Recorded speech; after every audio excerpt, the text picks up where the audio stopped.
Viewers, আসসালামু আলাইকুম। সবাই কেমন আছো? আশা করি ভালো আছো। আলহামদুলিল্লাহ, আমিও ভালো আছি। আমার আরও একটি ডেইলি ব্লগ ভিডিওতে সব বন্ধুদেরকে জানাই স্বাগতম। বন্ধুরা, আজকে কোনো রান্নাবান্নার ভিডিও কিংবা ঘোরাফেরার ভিডিও নয়।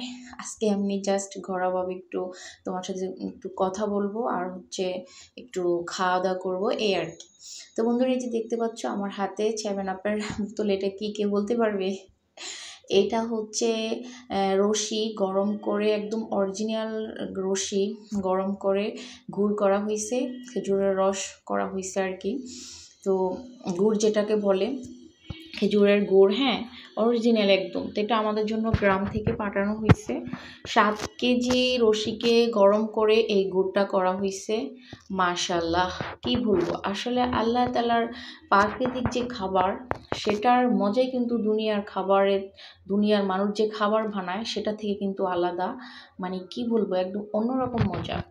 তো এখানে 7 কেজি রসের গুড় নেই, আরও অনেক জায়গায় পাঠানো হয়েছে, আমাদেরকে এতটুকু দিয়েছে। আর এখন আমি দেখো কি সুন্দর। তো এটা কিন্তু এভাবেই করে আমাদের গ্রামে, অনেকে আছে এর থেকে আরও বেশি গাঢ় করে। তো আমাদের গ্রাম অঞ্চলে কিন্তু এটা এরকমই করে। তো আমি এখানে নিয়েছি একটু সন্ধ্যাবেলা, মা ছেলে বসে বসে একটু খাবো আর তোমাদের সাথে গল্প করছি। এটা আমার কালকের ভিডিও ছিল, আপলোড দেওয়া হয়নি। আয়ান মাঝখান থেকে পিঠাটাকে ছিঁড়ে এমন করে ফেলছে, দেখো। তো চিতল পিঠাগুলো কিন্তু খুব সুন্দর, এটা আমি বানিয়েছিলাম। তো সেই রেসিপি তোমাদের সাথে শেয়ার করতে পারিনি। এই পিঠাটা আমি অন্যভাবে বানিয়েছি, একদম সুন্দর। তো এখানে দেখো পেঁয়াজ আছে, রোল আছে। তো এখন খাই, তোমাদের সাথে কথা বলি, চলো। তা আসলে এই ধরনের ভাজা বড়ি খেতে কে কে পছন্দ করো কমেন্টে কিন্তু জানিয়ে দিবে। আমার তো অনেক বেশি পছন্দ, যদিও এইসব ভাজা বড়ি তেলে ভাজা জিনিস কিন্তু বেশি খাওয়া ঠিক না, স্বাস্থ্যের জন্য ক্ষতিকর। এই ধরনের খাবার কিন্তু আসলে আমরা মানুষের এরকমই, যেটা খেলে বেশি ক্ষতি হয় আমরা কিন্তু সেই জিনিসগুলোই বেশি পছন্দ করি। তো এই রোলটার ভিতর কি দেখো, পাতাকপি আর ডিম দিয়ে এই রোলটাকে বানানো হয়েছে। এত বেশি মজা লাগছে বন্ধুরা, কি বলবো, একদম অসাধারণ যাকে বলে। মানে গরু মাংস, মুরগির মাংস ফেল হয়ে যাবে এই রোলটার কাছে, হ্যাঁ, এত বেশি মজা হয়েছে, মাশাল্লাহ, আলহামদুলিল্লাহ। তো বন্ধুরা, তোমাদের কাছে একটা কথা বলি, দিন দিন ভিডিওর ভিউজ কমে যাচ্ছে। তো কেন কমে যাচ্ছে জানো? তোমরা অনেকে আছো ভিডিও না দেখে কমেন্ট করো, আপু দেখিয়েছি, সুন্দর হয়েছে, ফুল ওয়াশ করেছি। এই ধরনের ভিডিও না দেখে এই ধরনের কমেন্ট করলে কিন্তু ভিডিওর ভিউজ কমে যায়, চ্যানেল ডাউন হয়ে যায়। তোমার নিজেরও কিন্তু ক্ষতি হবে, কারণ আমরা যেটাই করি না কেন ইউটিউবে, নিজের চ্যানেলে করি আর অন্য চ্যানেলে করি, এগুলো কিন্তু রেকর্ডিং হচ্ছে, ইউটিউব টিমের কাছে এগুলো কিন্তু রেকর্ডিং হচ্ছে, হ্যাঁ।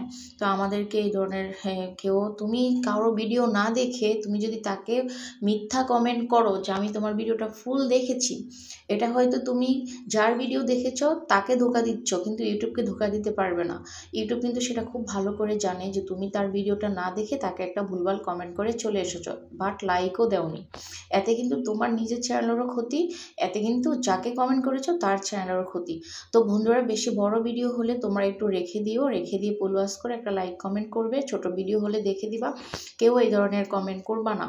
আর একটা কথা হচ্ছে, সেটা হচ্ছে ভিডিওর কমেন্টে কেউ বলবা না, ভিডিও হোক আর কমিউনিটি হোক আর শর্ট ভিডিও হোক, যে বন্ধু করেছি, ভ্যাক দিও, সাপ, আমি তোমার ভিডিও দেখেছি, তুমি আমারটা দেখো, এই ধরনের কমেন্ট কেউ করো না। তোমাদের কাছে রিকোয়েস্ট থাকলো প্লিজ। আমি কিন্তু আমার সব ভিডিওতে আমি এই কথাগুলো বলে থাকি, কারণ এগুলো একটু একটু ছোট ছোট ভুল হতে হতেই কিন্তু একসময় দেখা যাবে আমরা আমাদের কঠোর পরিশ্রমের পরে 1000 সাবস্ক্রাইব, তারপরে 4000 ঘন্টা ওয়াচ টাইম করতে পারবো। তখন যখন আমরা মনিটাইজেশনের জন্য অ্যাপ্লাই করব, তখন কিন্তু আমাদেরকে মনিটাইজেশন দিবে না, হ্যাঁ, দিবে না, এই ধরনের ভুলগুলোর কারণে।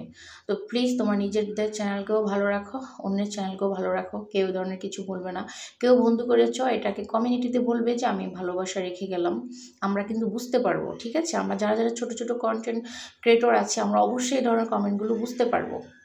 সবার কাছে রিকোয়েস্ট থাকবে, এই ধরনের স্প্যাম কমেন্ট কেউ করো না প্লিজ। ভিডিওটা ফুল দেখবে, তুমি অন্যের ভিডিও ফুল দেখতে দেখতে একসময় দেখবে যে তোমার চ্যানেলটা র্যাঙ্কে চলে যাবে, সেটা ইউটিউব করে দিবে, ঠিক আছে? ইউটিউবে করে দিবে। তো নিজেরও ক্ষতি করো না, অন্যরও ক্ষতি করো না। তো এখন দেখো আমার তো খুবই পছন্দের এই চিতল পিঠা দিয়ে খেজুরের গুড়, কি বলবো মানে অনেক বেশি পছন্দ। আর এই চিতল পিঠাটা কিন্তু এমন একটা পিঠা, এটা সব কিছুর সাথে মিলে, গরু মাংস বলো, মুরগির মাংস বলো, ভর্তা বলো, ভাজি বলো, তারপরে গুড় বলো, চিনি বলো, নারকেল বলো, এটা সব কিছুর সাথে মিশে যায়।